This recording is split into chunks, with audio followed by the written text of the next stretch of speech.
What up, everyone? This is Shorty Logic Podcast. I am Shorty Logic, and here are my other two hosts. Introduce yourselves. What's good, everybody? Miss Sugar in the building. Y'all know what it is.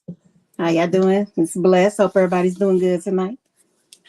Well, y'all, we're going to come back. We every week we come with another hitter, and we got a good conversation. Gonna get real deep into this one. It's gonna be uncomfortable for a lot of parents, but it's a conversation that needs to be had. So we can go ahead and introduce and reveal the topic of the night. Welcome to the Shorty Logic Podcast Topic Night. Tonight, we're diving into an important subject, the importance of having the sex talk with your children. Well, with that being said, before we go into any other videos, I'd like to see what your input was about the topic for tonight. Start. Let's see. The importance of having the sex talk with your kids. Well, first of all, it's very important because one thing you don't want them to do is go out there and start listening to other children that have not had the talk. Because what's going to happen is they're going to get a false false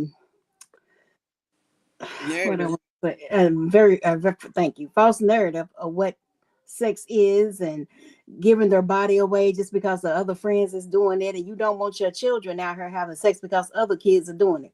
I know. I feel like all of us probably had that situation when we were younger, getting our virginity taken at certain ages we probably shouldn't have because it was a cool thing to do and other people were doing it. That's what we were talking about back when I was younger. Oh, well, such and such is going to high school and they a virgin or whatever. It was not cool to be a virgin when I was growing up.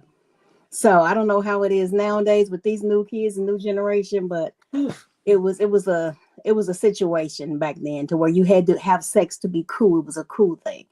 And I wish I would have known something different growing up. I wish I would have been talked to about sex because I was one of those children that was not talked to.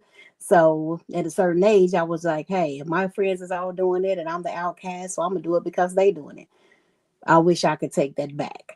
So I think it's very important of having that talk with your kids and let them know it's okay to say no. It's okay if you're not ready. Some children need to hear that. All children need to hear that. Right.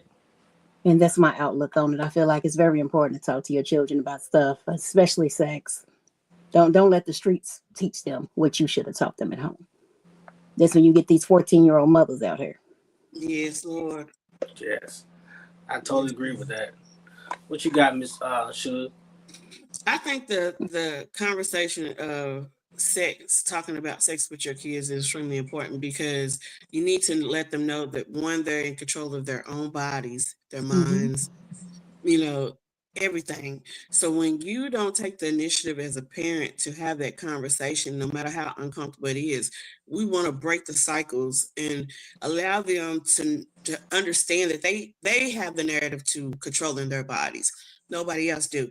Because it's like Ms. Blair said, if you don't have that conversation, you're allowing their peers the opportunity to give them a false narrative of what it means when you do step over the threshold into talking about sex, someone attempting to have sex with you. It leads to a lot of things that if you don't give them the education on it, there's a lot of kids out here that feel like they're obligated to have sex just because, like you said, it's the thing to do. It's a trend, and that's not good for them to look at it in that way. Say, okay, because my friend's doing it, I should do it too. Because my homegirl, my homeboy's doing it, I should do it too. You have the power to control what happens to your body, and that is that helps them with a lot of things because we have so much going on out here today with rape and sexuality and everything else. And so if they don't feel like they own their own bodies, they own their own choice, that's scary for them. That's scary. I can see that. That's scary for them. Them not having just to have the thought to say, I have the right to control this situation at the moment. Because some kids feel like they don't have a choice. Right. Some kids really don't think they have a choice with their own bodies, and that's sad. And I don't know, like, if people are aware of this, but it's like anywhere from, and these are facts, between 20 and 38% of parents do not have the conversation with their kids about sex. True. And that 20 to 38% has the power to affect the other half that has had that talk. if they're not strong and confident enough in that conversation, or to even bring that conversation up with you, those are the ones that can affect the ones that did have those conversations, because they might overpower the conversation and make them feel like it's okay to have unprotected sex, to have sex at all. Just like girls going to parties or hanging with their friends, and they go in, they hang at the parents' houses that's not home. A boy comes to them and they like that boy, and they feel like, oh, you know, well, if I do this, then he'll like me. It'll change the narrative of all that. Just having the conversation and making your kids feel confident that when that time occurs, they know how to say no.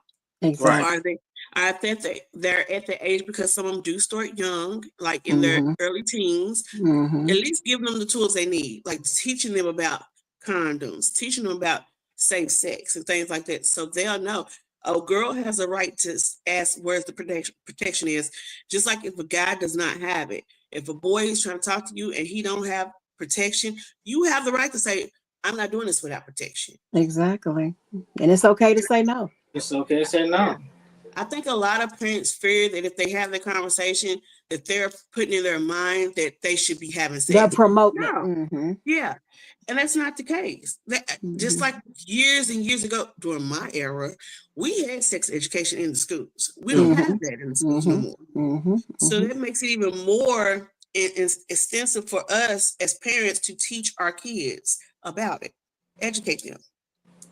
For sure. Yeah, and then, you know, the average kid, no matter boy or girl, it shows that the data shows that they are curious around 8 or 9 years old, and so that's around the time they get curious and they want to bring that conversation to you. You need to know it's different. When I find out there's different stages and different where you can explain certain stuff at different ages. You know, but you got to have that. You got to have that conversation, like Ms. Bliss said. You know, because most kids they got the internet now. It's accessible to their phone, so they around 8 or 9 years old, they are being exposed to porn. Exactly. Cartoons ain't even the same no more. Thank you. Everything is over sexualized. Everything from the cartoons to the shows we watch on TVs. And then parents need to stop watching all these grown shows in the room with their children too. All kinds of anything, sex scenes and all that type of stuff. I don't care if your child was, because most people say, oh, they're just 2, they're 3, they're not paying attention. Yes, they are. Watch how your child start playing with their toys. Depending on the internet to raise their kids. Exactly. And it's not okay. It's not okay. No. Watch how your children start playing with their toys. Yes. And it may sound crazy, but it's true. Yes. It's like playing house. Let's play house. I'm the daddy. Yes. Mama. Yes. No. Yes. They're getting it from somewhere. Yes. Yeah. So instead of them getting from other people, they should get it from people who they trust, meaning their mother, their father, or whoever their guardian is. So we're going with the first video. Never any explanation. I grew up in a family where the word sex was never said. There was never any explanation of anything. Get rid of this idea of the talk, quotation marks, and replace it with multiple age-appropriate conversations. So at age 2 or 3, what does that look like? Oh, that's your penis. That's a private part. Remember, nobody else can touch your private parts. These are little conversations we're having, and that they build. And we want to be frequent and frank with our tone of voice. And we want to be medical and matter of fact when we're talking about bodies and body parts, and body boundaries. And also removing the shame around our body parts. And it's so interesting to me because we tend to create funny, silly words for like the penis and the vagina, but yet we don't create those words for ears or nose, right? Like it's always the private parts. Lack of information doesn't mean an increase in innocence. Don't equate innocence with ignorance. And so that's what we want parents to know, is that actually ignorance is vulnerability. Then they're vulnerable to hearing those messages and assuming that's the right thing to hear.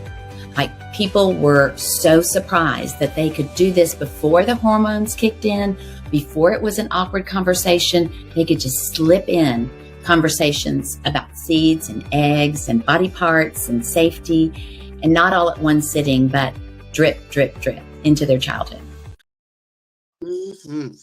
Yeah, I totally agree with that. Me too. Like I said, there's different stages. Age appropriate conversation. Yes, everything. Yes, and this thing I just seen, like most parents like, just afraid to talk to, you know what I'm saying? Because my grandfather and his 7 brothers, only thing my granddad said, you do this, you get her pregnant. They do what you gotta do, and then his brothers, all they did is gave me condoms. Yeah, you didn't have to I talk. didn't have the sex talk. I learned a lot. I was that kid that, one, I was a loner when I was very young, but as I progressed, got older, of course, I had friends and things like that.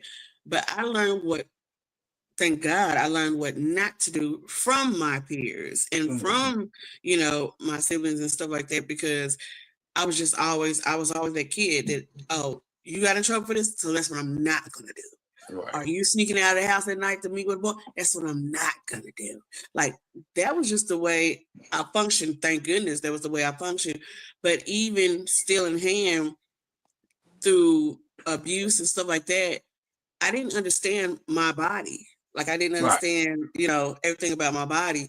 And it's true. You can have that conversation with, like, a lot of little girls when they're young, they tell them, oh, that's your pocketbook. That's your hot pocket. Like don't nobody, don't nobody supposed to touch your hot pocket or your pocketbook and stuff like that. Using the wrong language can confuse kids. What people don't understand is, you thinking when she said 2 or 3, believe it or not, kids are curious about that too. It's like you give little boys bath and they start touching themselves. They want to know what it is, why that's there. Sometimes it's just a natural thing in kids as they progress and get older, and then they don't understand it. Right. And that's very true. Very true. And like I said, go ahead. Now, like I said, now we come into the age now that everything is so accessible now. Every single thing. Like we in a digital world, so everything by the phone. You can see everything. So and that's why, like, on my son's tablet, he has anything that he's trying to, like, any games, anything, it'll come to my phone. I have to approve it or not. If he on YouTube, he can only go to certain things. I can see it alarms me what he going to something else, like parental controls. Yeah, that's all I do. All that shit, So because like he tries to get on TikTok, I don't want him in that TikTok mess. No. Right. No. I still monitor, like, cartoons and stuff that my grandson will watch or that my nieces watch, stuff like that. I'm that old school. I'm that old school granny. I'm the old school auntie. So it's like they looking at me like, well, why are you so upset about that? And I'll explain to them why I'm so upset about it. It's like you can't get on a child or take something from them and just not explain why and the reason, because when you do that, they don't understand that until you explain to them. Even if they get in trouble about something, they don't know the why, then they're going to continue to do it, or they're going to try to do it again, because you didn't explain it to them exactly what it is and the rhyme and reason of why it happened and why you're doing it. Exactly, because when you tell a child no, it just makes them more curious if you don't explain why you're telling them. That is facts. Exactly. Yes. Because they sponges. When they come into this world, they are not some people expect kids when they come into this world to automatically know stuff that they're supposed to do. No. Like they're supposed to automatically wake up one day and start reading. They're supposed to automatically wake up one day and they're done with the passing out. They're done with this, like different stuff, different stages that kids go through, everything, regardless, from 1 to 3, 1 on up. You have to teach them.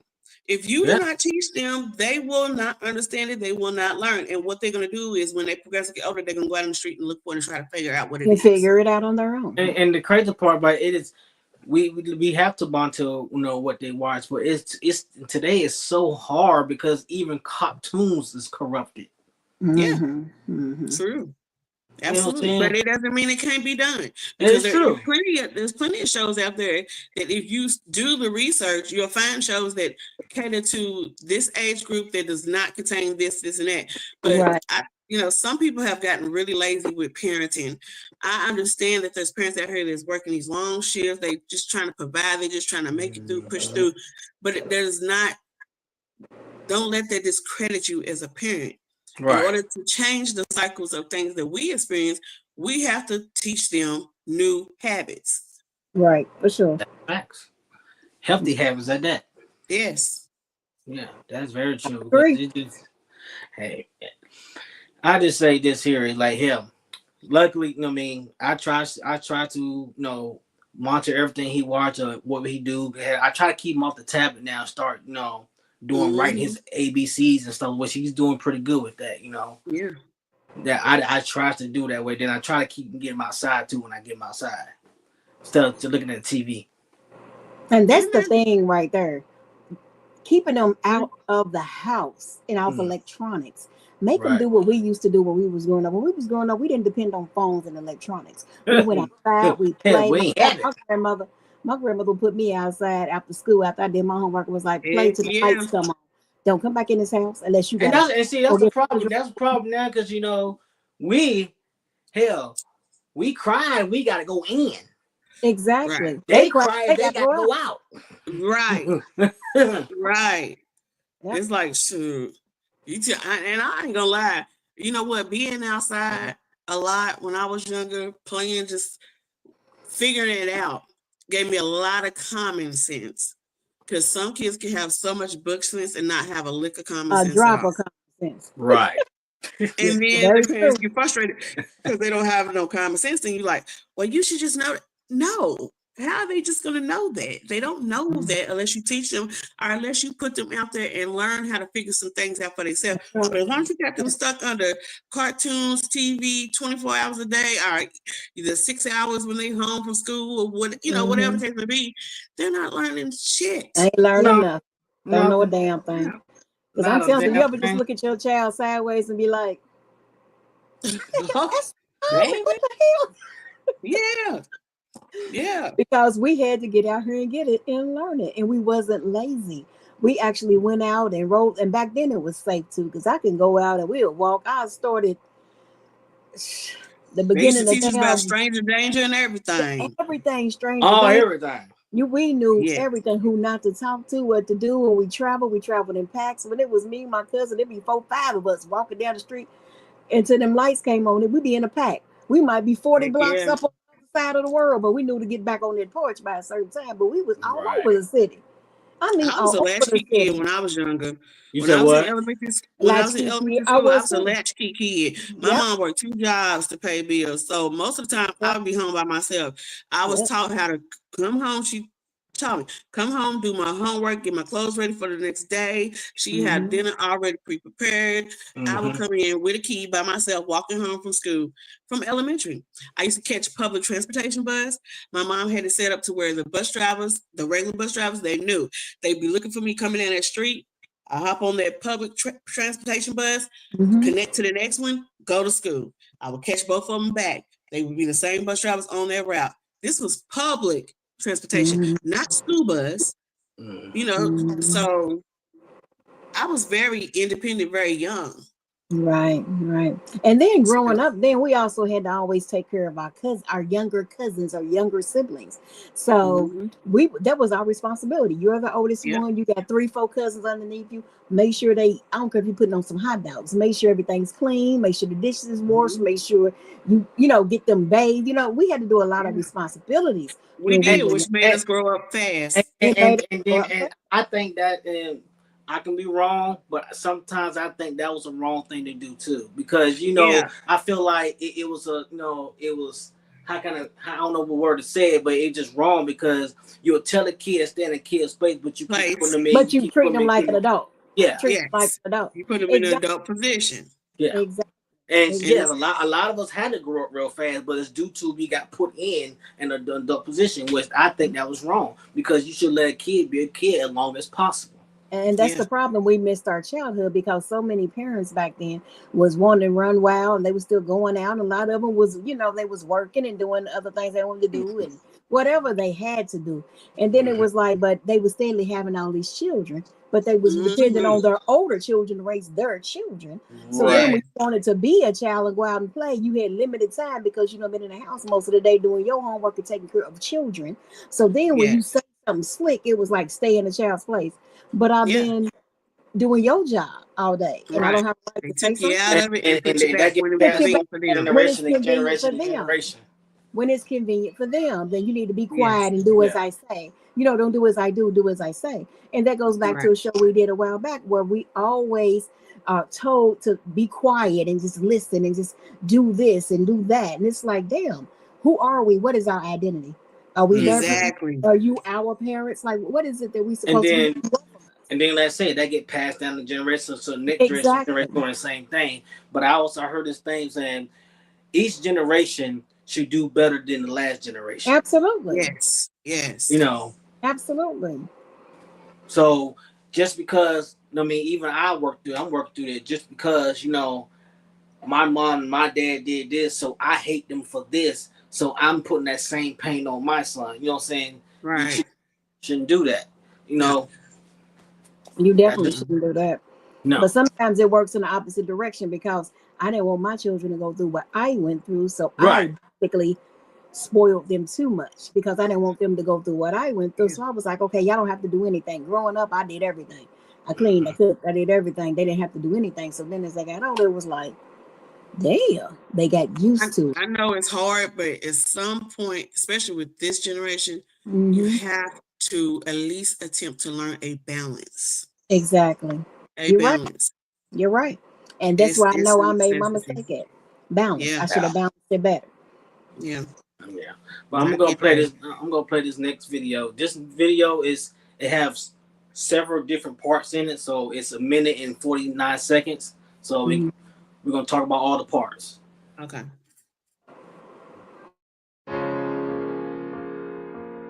Talking to kids about sex is important. It helps them stay safe and make good choices. Many parents feel nervous about this talk, but it is a crucial part of parenting.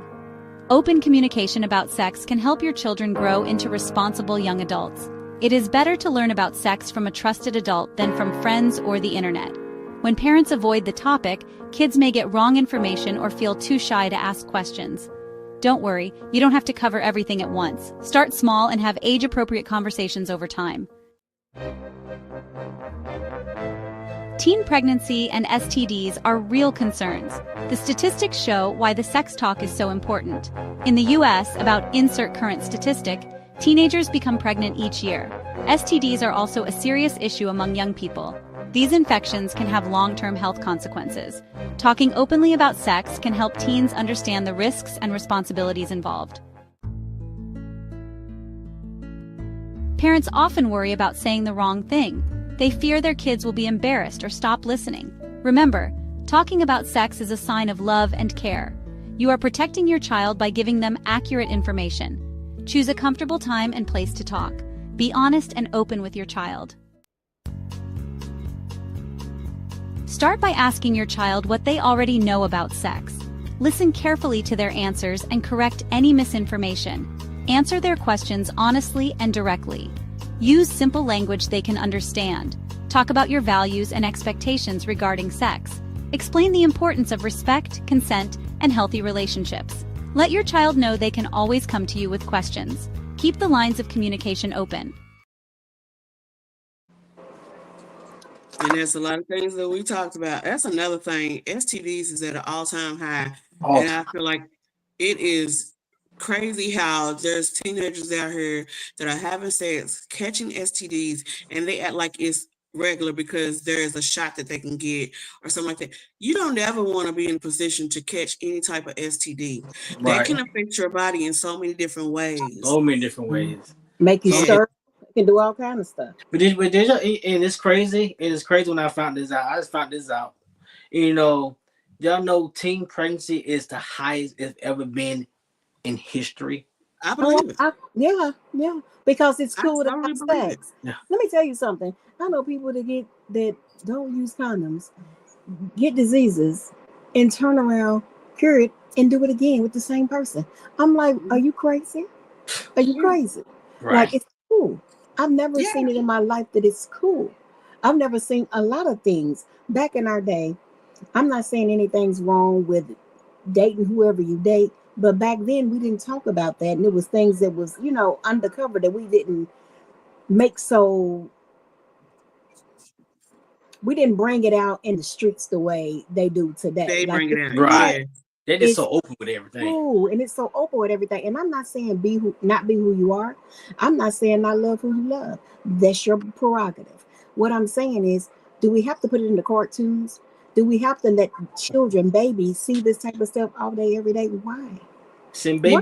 baby books now. I mean, come on, like baby books? It's Like in books in elementary school. in elementary They school. have books about finding your identity and stuff like.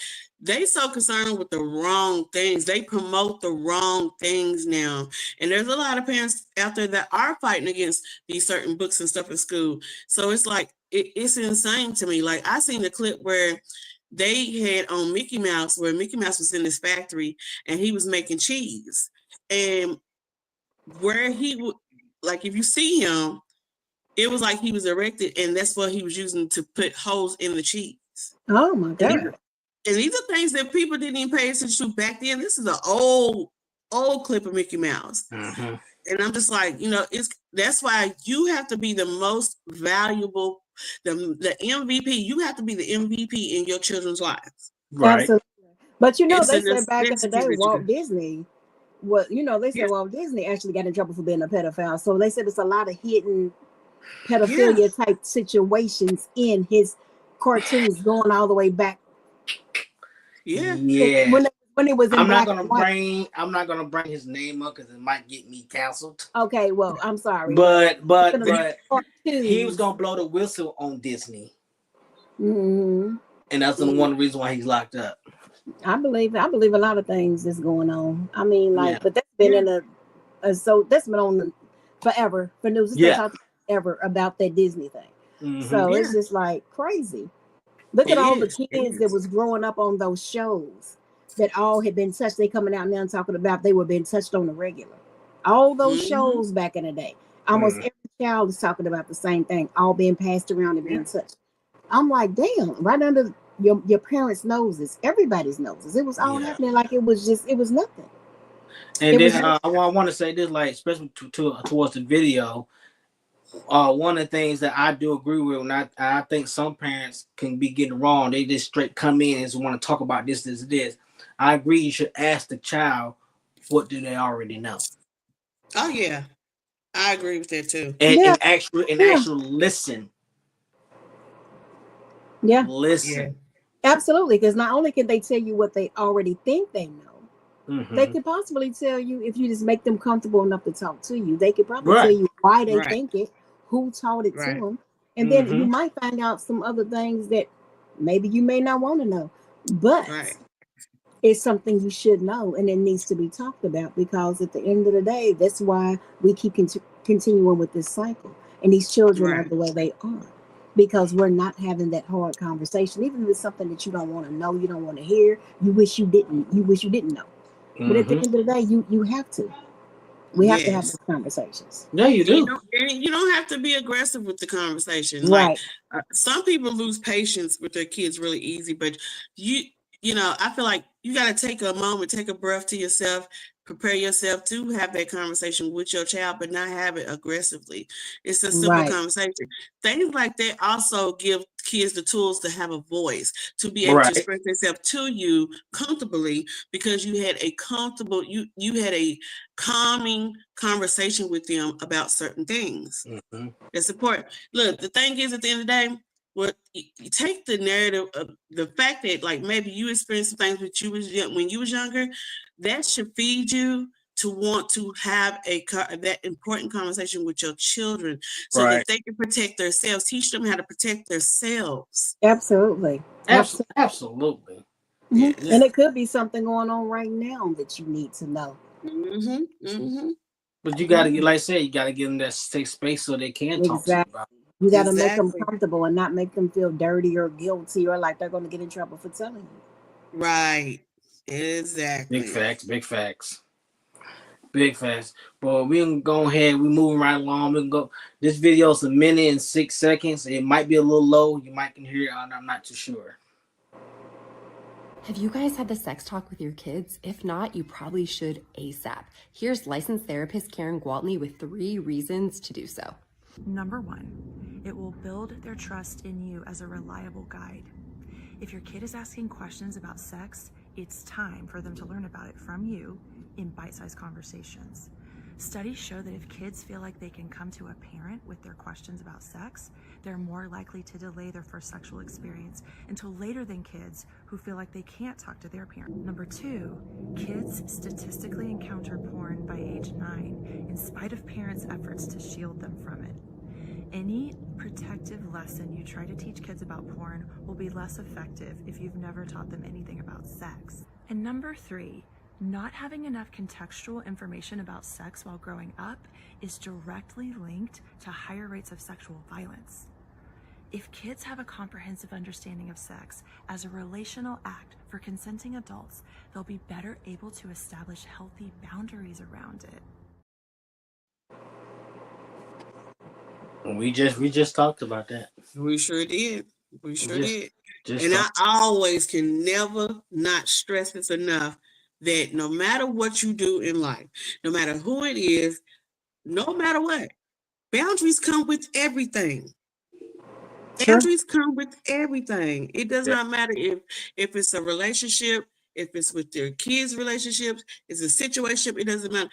Everybody has boundaries. Know your boundaries. Teach your kids boundaries. Teach your kids how to have those boundaries. Mhm. And and the more easier you make it, the more you approach it calmly, soothing them and letting them know, the more they will you and talk to you about stuff. I was the type of mom that I told my son, look, when you decide that this is something that you want to try, do, or whatever, come to me. I'm the parent that I will buy you the condoms. Right. I will buy you the condoms. I'd rather you be safe than sorry. For sure. And I showed my son a video about birth and everything. When he started getting it, I ain't gonna lie, I was trying to put the fairy card in him, but you know, dang, you know, I just feel like I just try to do my part. I really did. I try to do my part as a parent, and it's important that these parents do their part as well for their children. Absolutely. It's the best way to protect them. The only way. I agree. Yeah. I feel like it's the only way. You just, at the end of the day, you know what I'm saying, you have to be that parent that's willing to listen what they need, what they want to express, and then when they start expressing to you, they'll open up to you, then you'll learn, because we still have to learn each other, you know what I'm saying? Even though we are the parent, but we still have to learn. They have to learn us. Also, we have to learn them. Yeah. Exactly. I say a good idea too with smaller children is get like some boy and girl dolls, and like they do in therapy, and just ask them, let them know, show them, point and show them this is a no-no zone. And it's okay to say that this is a no-no zone. Nobody's ever allowed to do this. Period. If you feel uncomfortable, say no. Tell your parent. You have to say this. You have to say these type of things. Yes, that's the number one way to start protecting our children out here. And it starts when they're young. That's how you start to change the dynamic of the situation. Exactly. I agree with that. But tonight's gonna be a little short one tonight. So this was a good conversation because I think it needs to be had. Some parents need to hear this. It might spark them to actually have that conversation with their children, or it might be something that sparked them to well, I need to come back and revisit this with them because they might have said something, it might not, so we just want to give them some tools to what they need to do or what they can do. But at the end of the day, this is a very conversation that we need to have. It is uncomfortable. It will be uncomfortable, but it has to be had. That's just the fact of it is, because if you don't, they're just gonna be out here 10 years old, 12 years old, and just out there doing what the hell they want to do. Well, that's wrong. They don't need to be doing that. Hell, if you really can, prolong that shit. You know what I'm saying? That's right. That's right. It is okay to say no, for sure. Don't have sex until you're married. That's right. It sounds wonderful. It sounds wonderful. But even realistically, just not until you're ready. I mean, physically and mentally ready. Because even when you think you're physically ready, and that not necessarily mean you're mentally ready. Because when they come with a lot of responsibility. Yes, it comes with a lot of responsibility. Yeah, and you have to let them know that don't just believe everything people say. Just sticking a head in, you can't get pregnant. I don't know why people always walked around when I was young and said, "Oh, if you put the, if you stick the head in, you can get pregnant." It's called. I've said it. Yes. I've said it. Fool. That's a fool. See that fool? That's I've the done oldest it. trick in the book. In my younger days, I'll say, "Let's just stick the head in." You know what I'm saying? Oh, Lord. Horrible. And this is the prime example what you keep your damn child away from. What you mean? I'm Exactly. not like that. I said that was my younger day, my teen days. Right there. You see that over there? Oh, The what? teen days. Oh, my teen days. Young ladies, don't y'all be out there following for that mess stuff. Y'all be following for him talking about, let me just put the head in, because that's an old trick. That does not work. That is not safe. Your mama has heard it. Your mama probably done heard it. It's old. I'm telling you. I mean, I had to realize that I had to learn sex on my own. You know what I mean? Unfortunately, I had sex, before I was 13. So you learn. But I mean, I had to learn about sex just going through life. For real. Yeah, and that's how a lot of us learn. That's how a lot of us learn. And that was not the way to go, but I didn't have that. Right. So I know better now. Oh God, you damn sure better. If you don't, it's a problem. It's a real problem if you don't. I'm telling you, too old now. Look, I come down and kick your ass myself. I know. But anyway, y'all, man, if y'all got any comments and if anybody wants questions, hit us up. Hit us. Our inbox is up, man. Hit us up. Just let us. If you got a question, just about anything, if we don't know from our experiences, we will find the answer for you. Yes. Absolutely. We're here. We're here to express what you don't want to express for you. So in the day, this is the Short Life Podcast, y'all. We out of here until Wednesday, ladies' night. Come on back Wednesday. Come on back for ladies' night. It get real. Oh yeah, it does. But we out of here, y'all. Thanks for y'all showing up. All righty, y'all. That's out of here.